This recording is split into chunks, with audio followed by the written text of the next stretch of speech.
मास, molar mass, ग्राम molar mass क्या होता है, ठीक है।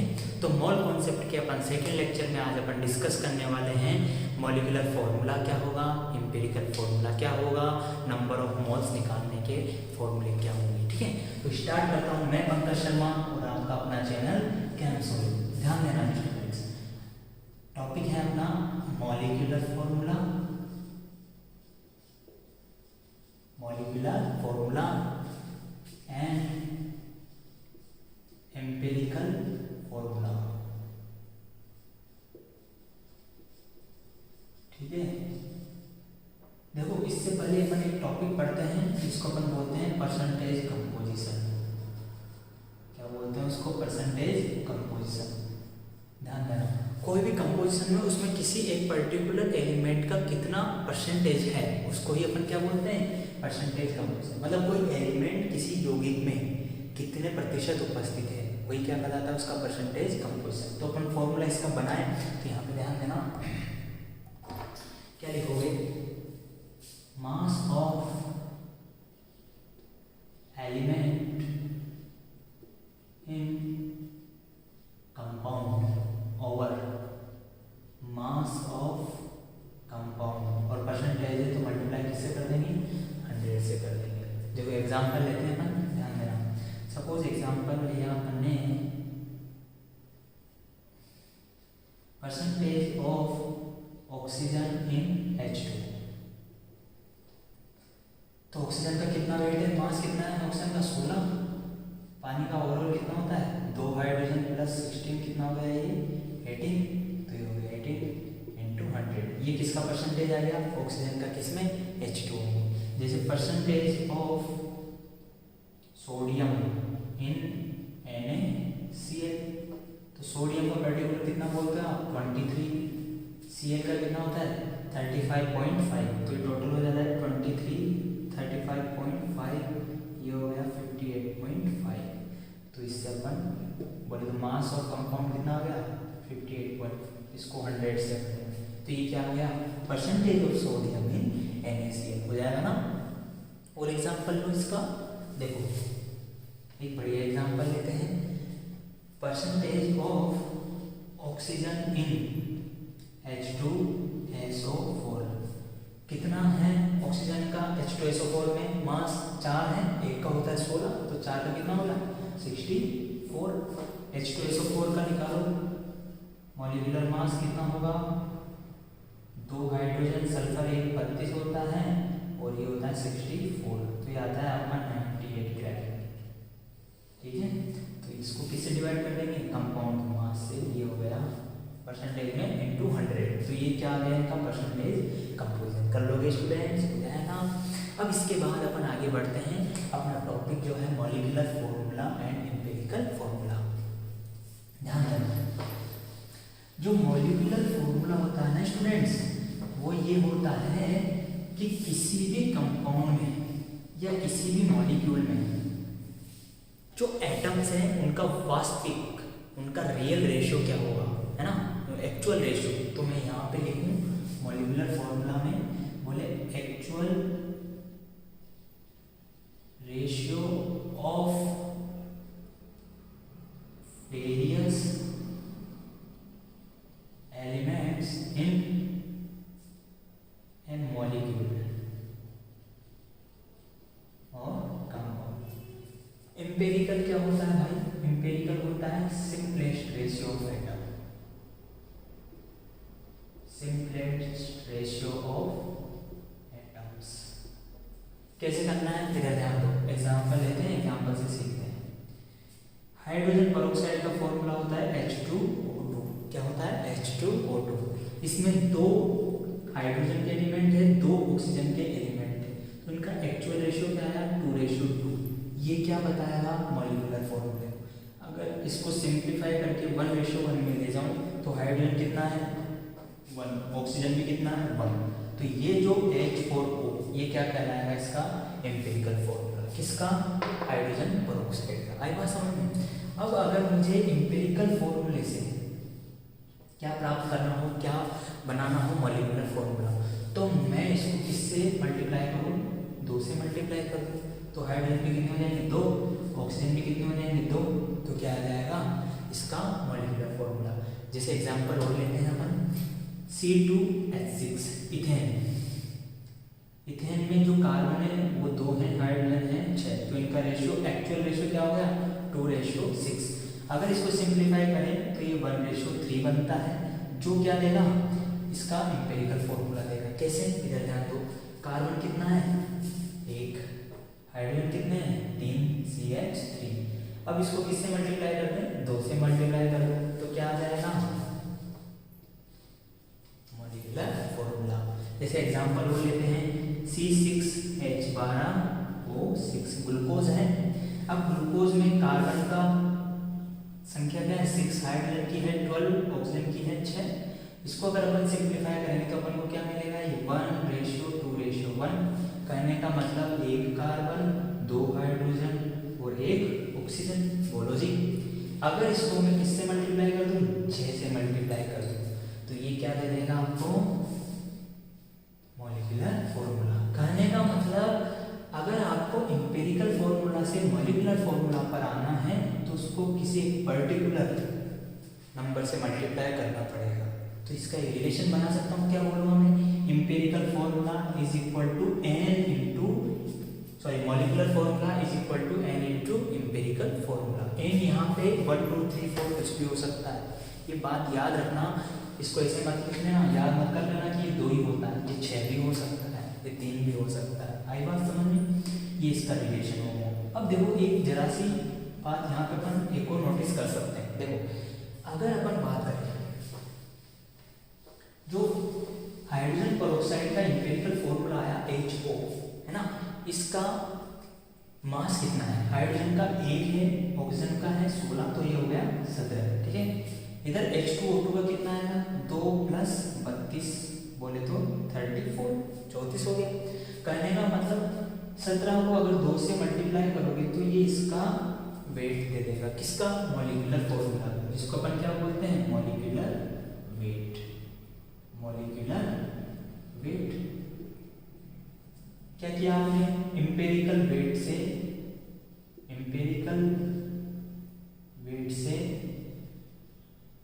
क्या कर दिया, किसी नंबर से इसको एम्पिरिकल वेट को मल्टीप्लाई कर दिए, क्या गया मॉलिक्यूलर वेट। तो ध्यान देना स्टूडेंट्स, जो रिलेशन मॉलिक्यूलर फॉर्मूला का एम्पिरिकल फॉर्मूला से होता है वही रिलेशन एम्पिरिकल वेट का मॉलिक्यूलर वेट से होता है। अगर मैं इसको 2 से मल्टीप्लाई कर दूं तो मुझे क्या मिल जाएगा मॉलिक्यूलर वेट। अगर मैं इसके देखो कार्बन का कितना है 1 का 12, 3 हाइड्रोजन का 3, ये हो गया 15। अगर मैं 15 को 2 से मल्टीप्लाई करूं तो मेरे पास क्या आएगा 30। इसका चेक करो 30 है क्या, 1 कार्बन का 12 तो 2 का 24 और 6 हाइड्रोजन 30 आ गया। तो कहने का मतलब जो रिलेशन आपका मॉलिक्यूलर फॉर्मूला का एम्पिरिकल फॉर्मूला से है वही रिलेशन मॉलिक्यूलर वेट का एम्पिरिकल वेट से होगा। एग्जांपल लेता हूँ, ध्यान देना जी। एग्जांपल कैसे क्वेश्चन कर लो भाई, बढ़िया सा है ना। 2-3 टाइप के क्वेश्चन आपको एनसीईआरटी में इसके देखने को मिलते हैं, वो सारे मैं करवा देता हूँ। ठीक है, तो ध्यान रखना ये 2 फॉर्मूला आप याद रखना। एग्जांपल या क्वेश्चन की फॉर्म में देख लो, if molecular weight is 90 and empirical formula is CH02, what will be molecular formula। बोले तो अगर मॉलिक्यूलर वेट दिया है और एम्पिरिकल फॉर्मूला दे दिया तो क्या आप मॉलिक्यूलर फॉर्मूला बता सकते हो, बिल्कुल बता सकते हैं भाई। अपन ने इधर लिख रखा था मॉलिक्यूलर फॉर्मूला n इंटू क्या होता है एम्पिरिकल फॉर्मूला। ठीक है, लेकिन अपन को n पता नहीं, n के लिए उसने हिंट क्या दी, मॉलिक्यूलर वेट दे दिया, कितना 90। देखो इधर molecular weight is equal to n into empirical wait.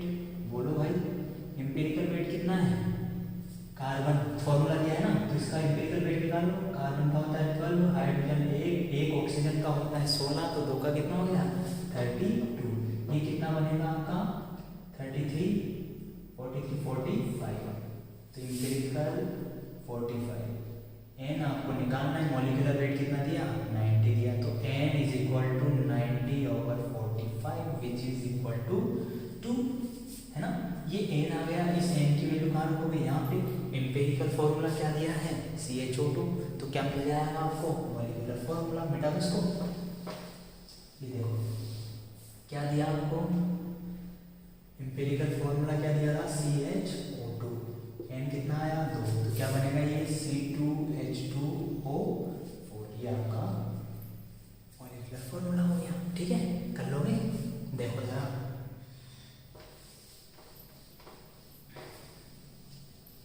Next question की बात करते हैं। जो अगला सवाल है वो होगा मॉलिक्यूलर वेट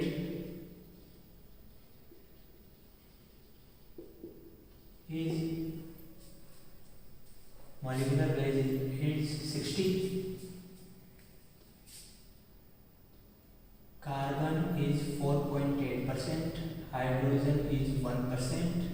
ठीक है, बताना चाहिए आपको एम्पिरिकल फॉर्मूला बताओ, मॉलिक्यूलर फॉर्मूला बताओ। बहुत अच्छा क्वेश्चन है ये, एनसीईआरटी में एक ऐसा ही दूसरा क्वेश्चन दिया गया है, उसको करने की कोशिश करना। इसको देखने के बाद देखो, इसके लिए अपन एक टेबल बनाते हैं, किसके लिए एम्पिरिकल फॉर्मूला निकालने के लिए। ठीक है, तो यहाँ पे देखो सबसे पहले आपको दिया क्या है, फर्स्ट बॉक्स में लिखेंगे एलिमेंट। ठीक है, उसके बाद उसका परसेंटेज बाय मास कितना दे रखा है, जैसे कार्बन का कितना दे रखा है 4.2।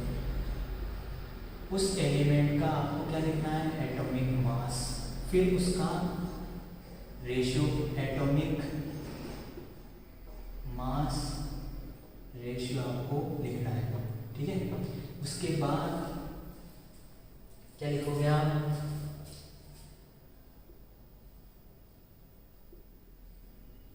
सिंप्लीफिकेशन करोगे उसको ना, सिंप्लीफिकेशन। ठीक है, देखो कैसे करना है स्टूडेंट्स, एलिमेंट कौन कौन से, कार्बन और हाइड्रोजन। कार्बन का परसेंटेज बाय मास कितना दिया 4.8, हाइड्रोजन का कितना दिया 1 दिया। कार्बन का एटॉमिक मास कितना होता है 12, हाइड्रोजन का कितना होता है 1।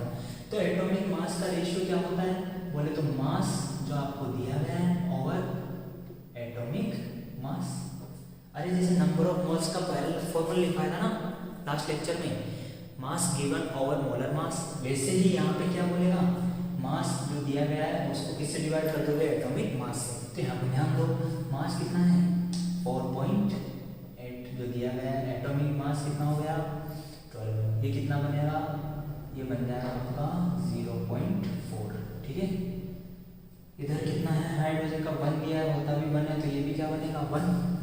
अब इसको अपन को क्या करना है, सिंप्लीफाई करना है। ध्यान देना चाहिए, जो सबसे छोटा होगा दोनों में से उससे डिवाइड कर दो। ठीक है, तो यहाँ पे 0.4 है, तो दोनों को 0.4 से इसको डिवाइड कर देंगे। बोलो भाई, ये कितना आया 1, और ये पॉइंट हटा के 0, और ये बनेगा आपका 2.5। कितना बन रहा है ये 2.5। ठीक है, लेकिन ये एटॉमिक मास का रेशियो क्या होना चाहिए आपका, होल नंबर होना चाहिए। तो इसलिए जब भी ये ऐसा हाफ इंटीजर में आता है तब अपन क्या करते हैं, मल्टीप्लाई बाय 2 कर देते हैं। लिख लेना, ऐसे लिख लेना, होल नंबर बनाने के लिए 2 से मल्टीप्लाई कर देंगे। ठीक है स्टूडेंट्स, तो इसको 2 से मल्टीप्लाई कर दो, इसको भी किससे कर दो 2 से, तो क्या बना ये 2, और ये क्या हो गया 5। आई बात समझ, और ये आपको क्या देगा, क्या देती है ये टेबल आपको एम्पिरिकल फॉर्मूला। बोले तो कार्बन कितने होंगे 2, हाइड्रोजन कितने होंगे 5। बोले तो एम्पिरिकल फॉर्मूला क्या आया, देखो इसको उतारो फटाफट, फिर मैं लिखता हूँ। एम्पिरिकल फॉर्मूला आ गया स्टूडेंट्स C2H5। क्या आया C2H5, पहला काम तो खत्म हो गया, C2H5। ये क्या आ गया एम्पिरिकल फॉर्मूला। ठीक है, तो ध्यान देना, मॉलिक्यूलर वेट आपको दिया गया है इसमें ना, molecular weight is equal to n into empirical weight. ठीक है, यहाँ पे ध्यान दो, क्या करोगे, एम्पेरिकल वेट कैसे निकालोगे, ध्यान, कार्बन क्या है, 2 है, तो एक कार्बन का होता है 12, तो 2 का कितना हो जाएगा, 2 इंटू 12 प्लस हाइड्रोजन का 1 का होता है 1, तो 5 का हो जाएगा 5, तो ये कितना बनेगा टोटल 24 और ये 29 इंटू n आपको निकालना है, मॉलिक्यूलर वेट कितना दिया 60, एक मिनट इसको आप कर लो 58, क्या कर लो इसको 58, ये हो गया 58, तो n कितना हो जाएगा यहाँ से 58 और 29 कितना बनेगा ये 2।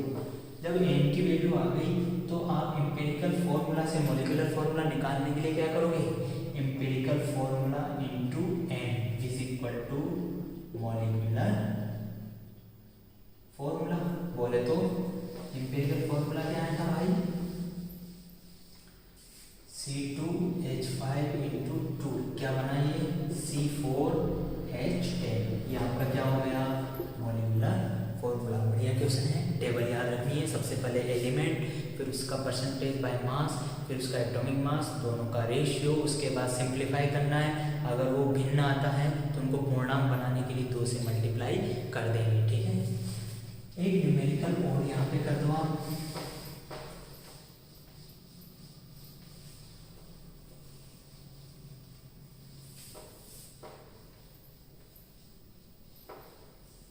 ध्यान देना, क्वेश्चन लिख रहा हूँ, if vapour density is 45, empirical formula is CH4, बताओ मॉलिक्यूलर फॉर्मूला क्या होगा। ठीक है, तो यहाँ पे एक रिलेशन आपको याद रखना है, मॉलिक्यूलर वेट होता है वो जस्ट डबल होता है किसका, वेपर डेंसिटी का, किसका, वेपर डेंसिटी का। अगर मोल कॉन्सेप्ट का अपन अच्छा सा वीडियो बनाएंगे, जो आपके सब्जेक्ट में है, जो सिलेबस में है, वो तो मैंने अभी इंक्लूड किया है इसमें, अगर इसका अलग से मैं वीडियो बनाऊंगा तो इसका मैं आपको रिलेशन यहाँ पे प्रूव करके बताऊंगा। बोले molecular weight is equal to 2 into vapour density, बोले तो वेपर डेंसिटी का जस्ट डबल क्या होता है मॉलिक्यूलर वेट। तो अगर आपको इस टाइप के सवाल में वेपर डेंसिटी मिल रहा है तो इसका मतलब आपको वो क्या बताना चाह रहा है कि इसका जस्ट डबल क्या हो जाएगा मॉलिक्यूलर वेट हो जाएगा। बात समझ में आई क्या, तो इसको करते हैं, सॉल्व हो गया है तो खत्म। देखो मॉलिक्यूलर वेट कितना आया, molecular weight 2 into 45 which is 90। ठीक है, अब 90 क्या है मॉलिक्यूलर वेट, तो आपको पता है molecular weight is equal to n into empirical weight, ये कितना आया 90, n तुझे पता लगाना है, एम्पेरिकल वेट कैसे निकालेगा, यहाँ से अभी निकाला था, ये कितना बताया था 12 प्लस 1 प्लस 32, कितना हो जाएगा ये, देखो ये आएगा 45, तो यहाँ से n कितना आया फिर से 90 ओवर 45 विच इज 2। अब इस 2 को कहाँ रख देगा, तो इसके रिलेशन में जो रिलेशन क्या था, molecular formula is equal to 2 into empirical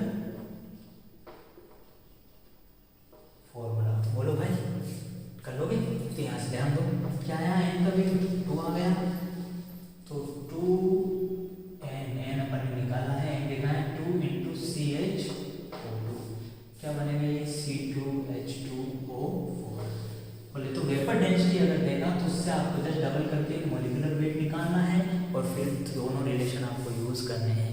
ठीक है, इतनी बात थी आपके मॉलिक्यूलर फॉर्मूला और एम्पिरिकल फॉर्मूला की। इसके नेक्स्ट लेक्चर में अपन स्टार्ट करेंगे लिमिटिंग रिएजेंट, है ना, और मोलैरिटी वगैरह। ठीक है, और कुछ नंबर ऑफ मोल्स के क्वेश्चंस करवाऊंगा, तो वहाँ से नेक्स्ट लेक्चर में अपन मिलते हैं। अभी के लिए इतना ही, ठीक है, थैंक यू सो मच।